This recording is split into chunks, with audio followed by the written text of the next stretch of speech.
like critical thinking, storytelling, the knowledge of art, design, literature, all of which contribute to communication, understanding, and empathy. Capabilities that focus on understanding the world around us and understanding the desires of the human heart. The Bob Lutz story that I shared with you clearly points to the need for more people who use the left as well as the right side of their brain. More whole-brain thinkers, as it were. And it points to the need, therefore, for academic institutions that can produce whole-brain thinkers. So the education that we provide here must rise to that challenge. And we are a young university, not yet set in our ways. And frankly, that gives us a unique opportunity to be path breakers, to change the whole arts versus science paradigm that has shaped education, particularly in the 20th and 21st centuries.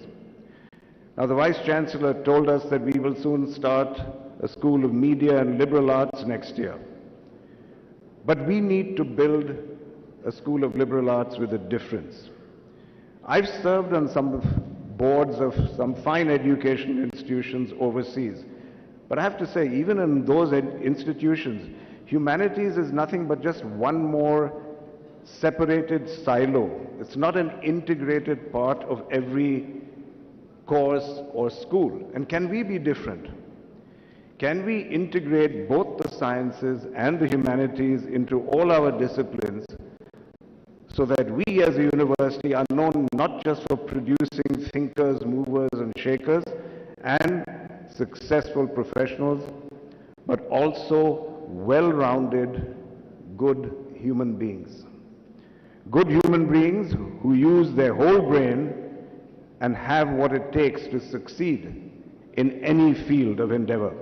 So my dream, speaking of dreams, would be to take the Ganga of sciences and the Jamuna of the arts and merge them seamlessly into a confluence, into a Prayag, as it were.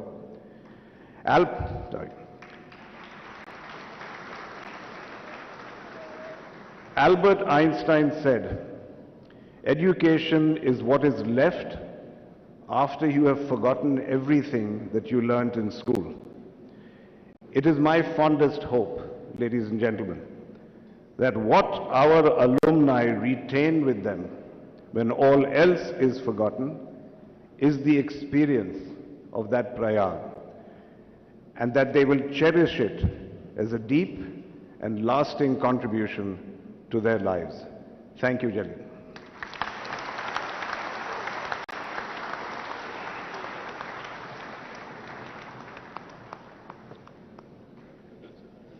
Thank you, sir, for your words and for your hope about this ambitious university to culminate art, entertainment, sculpture, and to understand the desires of the human heart. We hope and pray that this shift in educational paradigm will happen at Mahindra University. I now invite the Vice Chancellor of Mahindra University, Sri Yajulu Meduri, to introduce the guest of honor, Dr. Krishna Ella.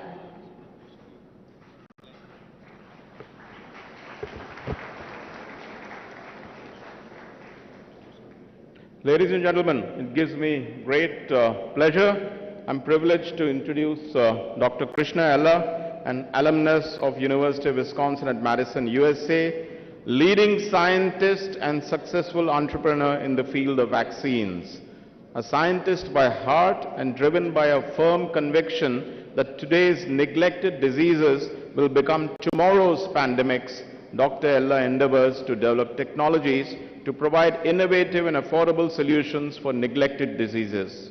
Dr. Ella returned to India in 1996 to establish Bharat Biotech. The company has delivered about 10 billion vaccine doses to the poorest and most undeserved populations.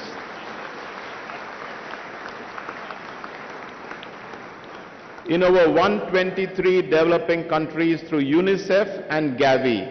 with 433 patents filed and over 145 granted patents, including the world's first global patents filed for chikungunya and Zika virus vaccines, Dr. Ella has led development of 17 vaccines used in India and around the world. Dr. Ella's latest work involved the development of Covaxin, proven through the world's second largest efficacy trial.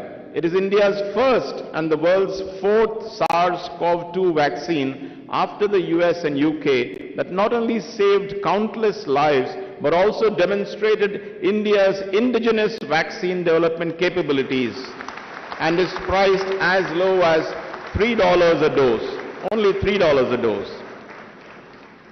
Ladies and gentlemen, and I say this with pride because I am an alumnus of the University of Wisconsin-Madison also, that the University of Wisconsin-Madison has recognized Dr. Ella's extraordinary contribution to public health by awarding the Distinguished Alumni Award in 2011 and an honorary degree Doctor of Science in 2022.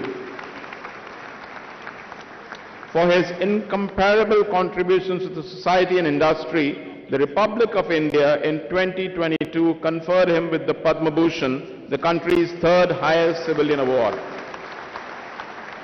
Ladies and gentlemen, I present to you Dr. Krishna Ella.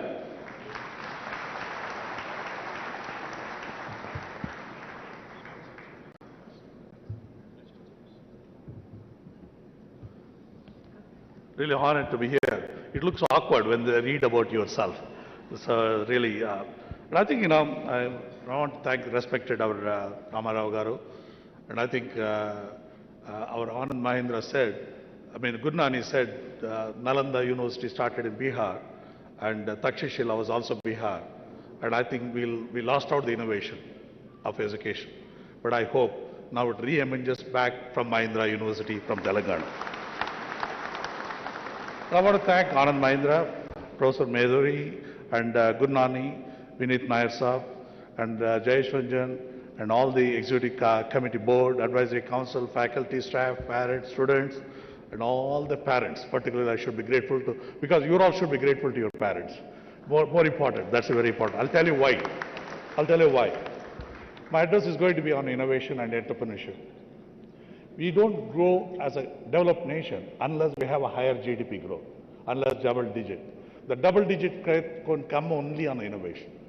Innovation only can create the double digit growth. So you have got a degree from Mahindra University, you get a knowledge and a skill set. That is what you get from Mahindra University. But what is the third part, which is important for innovation, is the imagination. Imagination, I'll give a simple example. Because many people want to, because university teaches you innovation in any classroom, in a classroom setting. It's what I'm trying to tell the young kids. Imagination is there in front of you. You're right there. Look at a Golconda. Golconda Fort, 2 kilometers down, you can clap and somebody can hear. There was no Mahindra University graduate student those days. There's no IT sound engineers those days. It's just imagination, how they created that type of thing. Imagination is like an architect. You tell the house how you want to construct a house. An architect imagines of your dream and he builds the drawing. Exactly, that's what imagination. Another one, I will tell you a good example. Lord Ganesha. We only pray Ganesha when we want more marks or when you want admission in the Mahindra University, you pray for the Lord Ganesha.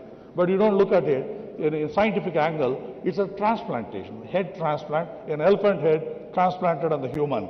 It's a true head transplantation. Look at kidney, liver, pancreas, it's all organ transplants. The similar thing, okay? And I can give a lot of examples, but we lost a lot of, India was the most innovative country in the world. That's how the many innovation happened. Zero was invented, steel industry was invented, ink is invented, and cataract surgery was invented by Indians. Everything was invented, but we lost out somehow. And I think you look at the present situation, how many people, Telugu people here? You know Manchinona? You heard about Manchinona? Everybody grandmother said Manchinona. Nugul Nora is called Manchinona. Nobody knows why it is Manchinona. Nobody knows. Grandmother said, we follow that. In Tamil we call Nallanna, Malayalam also Vallanna, and Kannada is called Vallanna. All languages says it's a good oil. Nobody asks the question, why it is good oil? We have become, just carrying the forward, not asking questions. So your innovation right there. Look at canola oil. Canada, a $64 billion business of canola oil. It's nothing but mustard oil. They took the seed from India, mustard seed. If you call mustard seed, all look at North India and East India, everything pickle is made with mustard oil. That mustard oil is a purely, the grandmother knows it's a good oil, but nobody knows the science. But Canadians said they don't want to compete with Indian mustard oil. They call Canadian oil called Cano, and Oleiaceae is a family, an oil, so called canola oil. It's a $64 billion. Right Indian crop, right there, and we are watching that crop. And we don't innovate anything ourselves. The simple thing, like we drink orange juice. Why we drink orange juice? Americans drinking orange juice, Europeans are drinking, so it should be good for me also, I'm drinking orange juice. And I think we're copying even drinking the orange juice also. And the no orange juice what is made in this country comes from Brazil and Chinese concentrate, nothing from India. Whatever Nagpur orange is grown, it is grown as a fruit crop, not as a juice. And today, Musambi juice, jamun. Have you seen a Tetra Pak in India? We have not seen Tetra Pak. Because Americans have not made a Tetra Pak using kino fruit in Punjab. Kino fruit Punjab juice, we have not made anything. It is there in front of our eyes, all the things what you can see. And I think we don't see that. Right now, samosa, we're eating with a ketchup. Earlier we used to eat with chutney, now with a ketchup. So Americans made ketchup, we should use it. Now no chutney. And I think, everything is there in front of us, but we don't watch. What happens is right now in the country, the best thing is the future is great. I'll tell you why future is great. And I think, parents in this house, in this room, they don't mind selling their house. They don't mind pledging a jewelry in a bank and put their children for education. That's a contribution of the parents. And that means parents want to contribute back to the children. We are a knowledge seeker. The parents, suppose you say you want to start a business, parents will think 2 times to sell their property. But you want to go for education, they don't mind even 1 time. They'll pledge their house and put you for children for education. Today you are in Mahindra University, thanks to their contribution also. I think that's very important, parents. So the parents are going to keep alive this country's future of innovation, and that is going to change the game. And how about the present today, how to kill innovation? And everybody was having 2 mobile phones. And you shake the mobile phone if it doesn't signal. And you're always busy with the mobile phone and emails. And when you have busy with that, you don't see anything nature. You don't see the nature, you don't get any innovation. You don't get imagination power. That imagination power, reduce your mobile, reduce your social media, you'll see more nature and you'll get more ideas. And I think, you have tremendous opportunity. Last one year, I'll tell you a few examples where the globe stands on innovation. I'm telling amazing in last pandemic time in 1 year. MIT has come out, duct tape. Somebody has got a surgery, you make a suture. You don't need a suture. You put a duct tape, you're done with it. No surgeon is required. And human genome sequence in Stanford, they sequenced the entire human genome in 5 hours. That means today you can give blood sample, evening you know what genetic disorders you have in 1 day. The science is revolutionized. Look at artificial intelligence, the way the defibrillator in Sweden delivered by drone into the rural remote area where the automatic defibrillator was delivered. And in Switzerland, there are paralysis patient, 3 patients, totally paralyzed. And they put an electrode and made an artificial intelligence and put a software according to each individual. They made a software and they made them to walk now, they swim and they do cycling now. You see how the life is changing in the last 1 year? A lot of other examples are there. That is not important. But I'll tell you one thing, you have great opportunity. One, the future is going to be clean energy, you've got biology, data mining, and as our Anand Mahindra said, AI, machine learning is going to change the game, financial technology, agriculture and food. Simple example in agriculture. One can predict a cropping pattern by using a satellite map. How much is the crop is going to come in cotton crop in Telangana. We predict that, we can predict what the commercial value of that crop is going to be, what the pricing of that is going to be. And even a crop growing in a village situation, you can predict what weather condition and the soil condition, you can predict what the crop is going to be, pattern is going to be. Simple example, not a very high technology. Simple things can happen. My take-home message for you people, you have only 4 options as a kids, we are getting graduated. One is higher education, you may want to go, that's absolutely open for everybody. And second is a multinational job and a corporate job. And third is joining a startup. Fourth is entrepreneurship. I prefer the last option, being an entrepreneur. And that is the future. That is where you are going to create more jobs for the country, more jobs to the country. And I work all the four systems. I was a startup, I went to higher education, worked in multinational in Bayer, and I worked as a startup, and now I'm an entrepreneur. And I think you have great chance to be there. And I think my example of journey is truly rewarding for the people. And I think you should think, everyone, don't go behind the money. If you go behind money, you will not innovate anything in the life. Anything you see a society problem, you try to solve that, you become innovator, and automatically the money comes out as a package in that. Okay? So be innovative and bring some credibility. Today, one thing I'm telling you, you are grateful as Anand Mahindra student, because not only Mahindra's university student, you are Anand Mahindra students. And I think the legend of Anand Mahindra is going to be helpful to you. This legend is not there in IIT. There is no legend in IIT Hyderabad or IIT Delhi. I gave IIT Bombay convocation address also. I told them, you don't have a legend. But we have a legend here, Anand Mahindra. And we have a minister, KTR. And I think the greatness of Telangana, we are IT and pharma world, biotech world, now vaccine world. Now what I'm seeing emerging out is an education hub and also healthcare hub. Thank you very much. I wish you all the best here.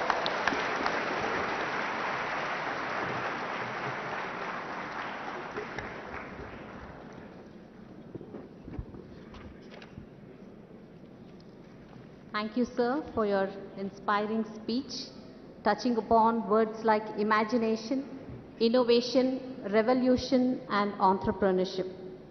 And for us, for the graduating students, to take on the legacy of Sri Anand Mahindra. I now invite Sri C.P. Gurnani, CEO of and Managing Director of Tech Mahindra, to introduce the chief guest, Sri K.T. Ramarao.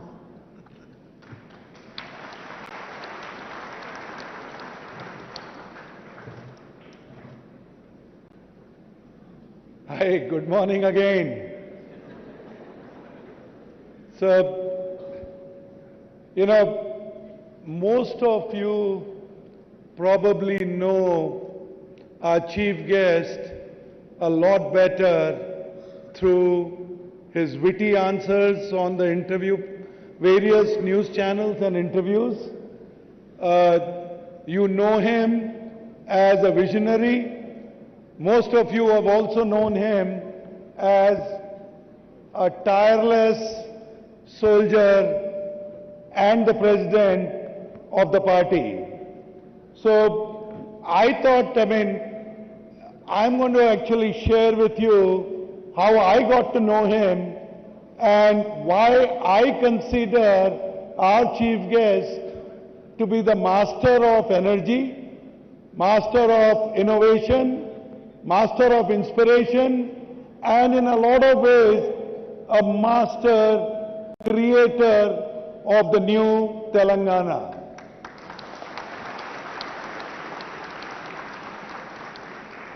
I did talk to you about 2014. I did talk to you about then Chief Minister K. Chandrasekhar Rao inviting me over as the CEO of then Mahindra Satyam and Tech Mahindra to come and have a cup of tea with him. And I had a great conversation. But prior to that, just about a week ago, my admin comes to my office and says, Honorable Minister for Information Technology and Panchayat Raj, Mr. K.T. Ramarao wants to talk to you. And I said, all right. So I do get on the phone and I said, yes, Honorable Minister. He said, no, call me Ram. Obviously before coming on the call, I read the full biodata. I knew about his 6 years of working in US.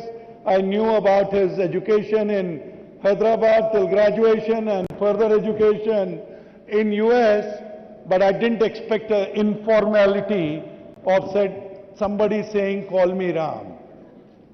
The next thing was the minister saying, we need to meet. I said, sure, tell me, sir, I'll come across to your office. He said, no, I'll come to your office. And he did come. And he immediately. So that is our Honorable Minister, President of the party, and he came to meet me. And honestly, that is the first time it happened to me in my career where the minister came calling.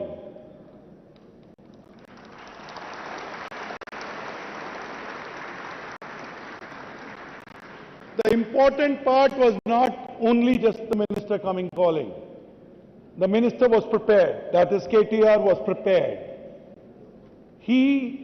That's why I said, call him a master of innovation, because he came in and he said, what do you think about IIIT? And that time we had Dr. Raj Reddy, Professor Raj Reddy as, one of our board members.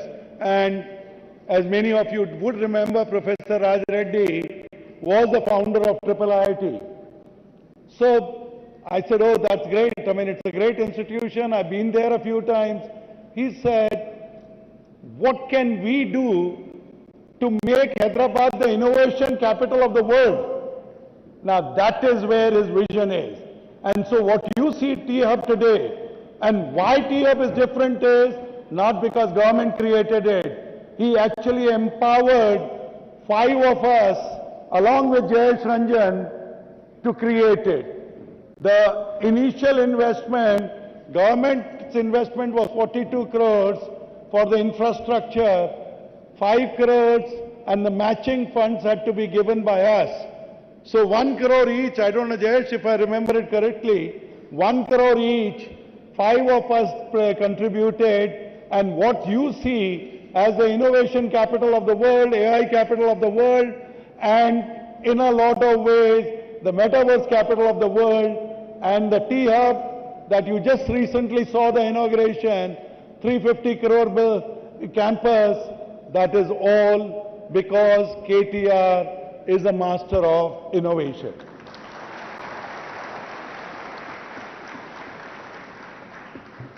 So same thing, when I used to go and talk to him about engineering college, and I told you, I had various pressures or motivators, master of motivation, Honorable Chief Guest, KTR, because every time I went to him and spoke about Mahindra, Ecol Central as an engineering college, he said multiveracity. He used to talk about biotech and pharma to me. And honestly, I mean, there was a global, I went to invite him for a global IT conference, and he said, we need to do a global biotech conference. And I'm just sharing these incidents with you so that you can understand the man behind and the person who has this clear vision. So today when Dr. Krishna Ella talks about biotech and pharma city, please remember the man who has been pushing it is our chief guest, KT Rama Rao. So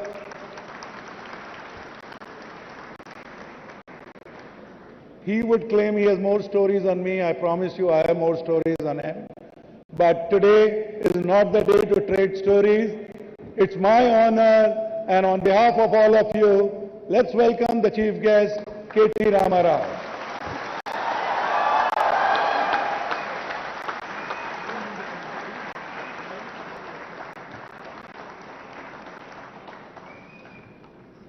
Good afternoon, good morning. That felt like my convocation actually. CP was so kind. Thank you, respected Mr. Anand Mahindra. Thank you, sir, for gracing us with your presence, the Chancellor of this university, the Vice Chancellor, the guest of honor, Shri Krishna Ella Garu, Dr. Krishna Ella, CP Gurnani, my dear friend, Vineet Nair ji, Honorable Principal Secretary Jayesh Ranjan, to all the dignitaries on the dais, to the faculty, to the staff, to the non-teaching staff, to the proud parents, and most importantly, to all the graduating students, thank you very much for inviting me and thank you very much for having us here. Now, first of all, my heartfelt congratulations to all the students who have successfully passed their courses and are receiving their degrees today. My special congratulations also to all the award winners who have shown excellence in their endeavors. Amongst the private universities that have been set up in the state of Telangana, Mahindra University occupies a place of pride. The Mahindra Group is reputed for business excellence in diverse fields, and there is no doubt that the university is also run with the same passion and commitment in achieving excellence and in making all the students lifelong votaries of excellence in whatever they do. Mr. Anand Mahindra himself embodies another very important virtue, which is that of compassion. In fact, when he was speaking, I was listening in very intently. Now, when he talked about a combination of art and science and what he wants to bring about in Mahindra University, eventually a blend of both. I remember a conversation that I had with a friend of mine.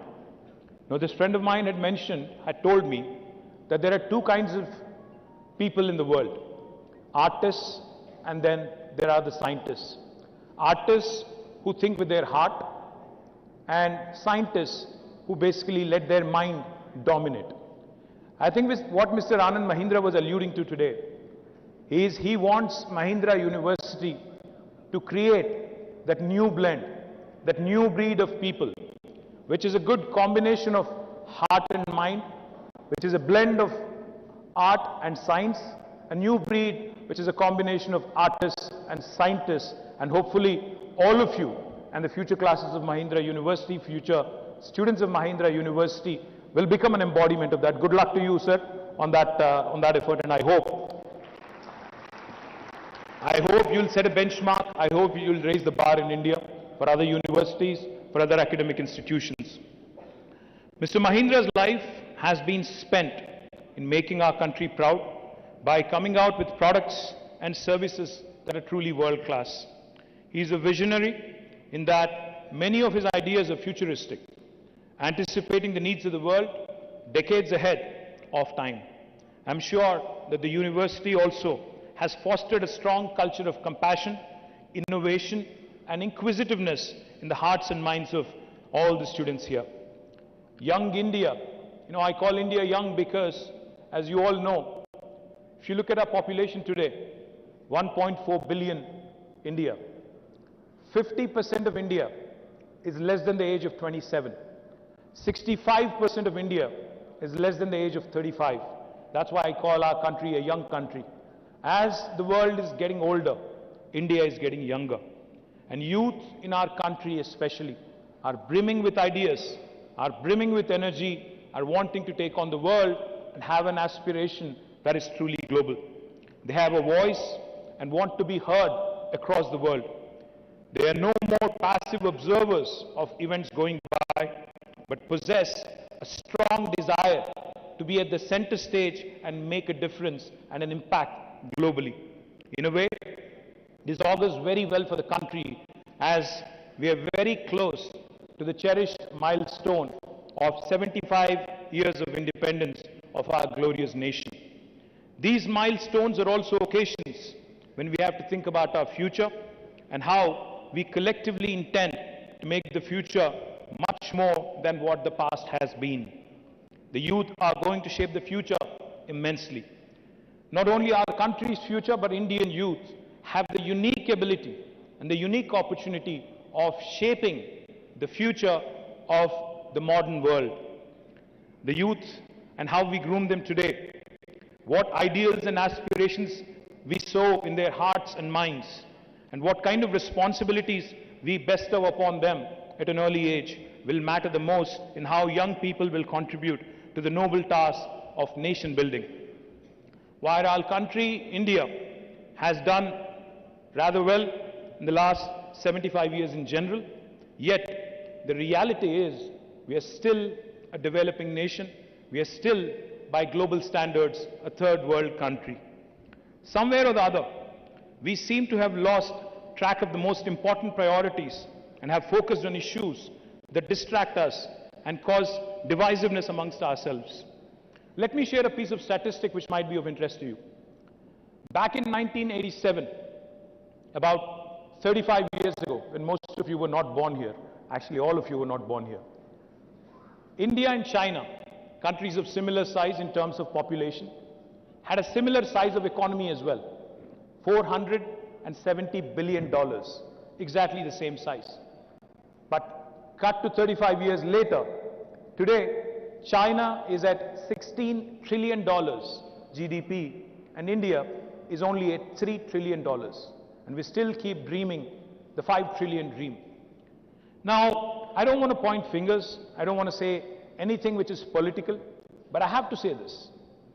I think the future of India will augur well for us if we are not distracted from economics. You know, politics can wait. It can happen once every 6 months in 5 years. But the remaining 4.5 years, I think the nation, its polity, its political leadership, in fact, has to remain focused on economics, on creation of employment, on issues that really matter to our future. While the politicians of this country are largely to be held accountable for their inability to arrive at a consensus on national priorities and then devoting their energies in achieving them, we also cannot ignore a sense of apathy amongst the general population in allowing things to come to such a state. Amongst many of the perceived problems about India, one that is commonly noted is that the brightest minds, implying all the people like you, are working endlessly to solve the problems of the rich, while completely ignoring the problems of the poor. As I mentioned, hardly anyone has focused on building houses and toilets for the poor, but there are hundreds and thousands of bright engineers and architects who are constructing villas in gated communities for the rich. It is time that we also change our lopsided priorities and ensure that the task of nation building remains supreme for everyone. While we all speak about India as one nation, which it is, we should also accept another reality, that within our country of India, there are 28 different Indias, meaning there are 28 states within India which are extremely diverse and have their own levels of development. There are few states today who have focused on good governance, balancing the priorities between welfare, development, have designed people-centric programs, and have implemented all their ideas and goals with perfect execution. I feel very proud to share with you that our young state of Telangana today has become a role model state in the country for the rest to emulate. I know that students of Mahindra University come from different parts of the country, but I would encourage all of you to look at the opportunities that are available in Telangana, in Hyderabad. Telangana is the champion state in promoting innovation and entrepreneurship amongst the youth. Like no other government of the day, our state has invested heavily in creating world-class institutions where young minds who have the passion to make a difference are encouraged in every possible way to make their dreams a reality. It will be a matter of tremendous satisfaction if many of you could join hands with us in creating a future which was envisaged by the founding fathers of our country 75 years ago. I do hope that each of you will step out into this world as young people, not only having great knowledge and skills, but also as young people who want to contribute to the betterment of the society and become change makers. Once again, I wish you all the very best for your future. Jai Telangana, Jai Hind.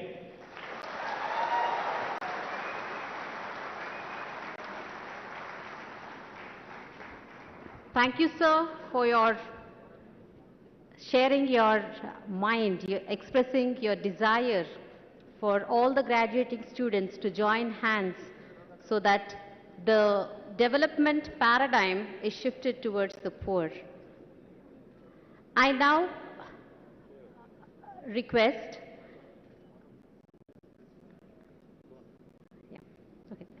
so someone said like this: talent will bring you to the door of opportunity, but hard work will take you to the top of the ladder. We'd like to honor some of our exceptionally excellent students for their stupendous achievement.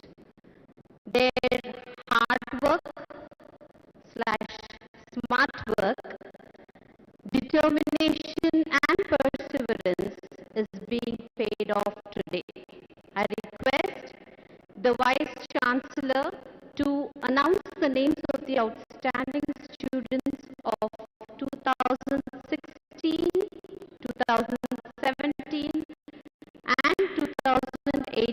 batches respectively.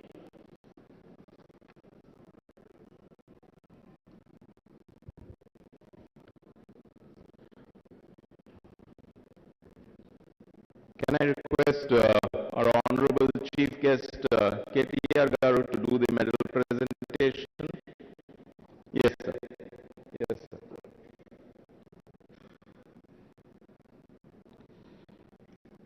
Ladies and gentlemen, medal winners, batch 2016, topper Santosh Manas Sameta of Triple E, CGPA 9.71. Santosh is pursuing his Masters in Electrical and Computer Engineering at the University of California, Davis, and his parents are here to receive the degree.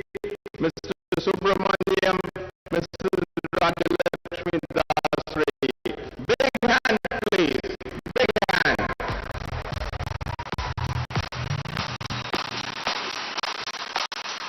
Santosh is also the topper of Triple E.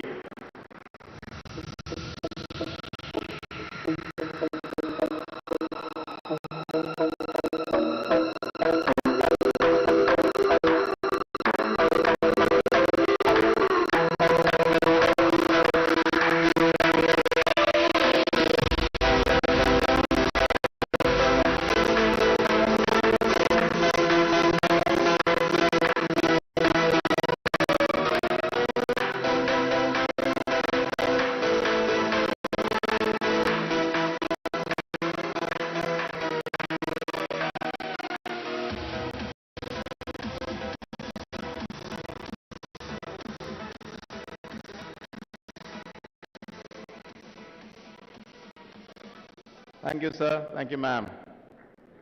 Civil engineering topper with a CGPA of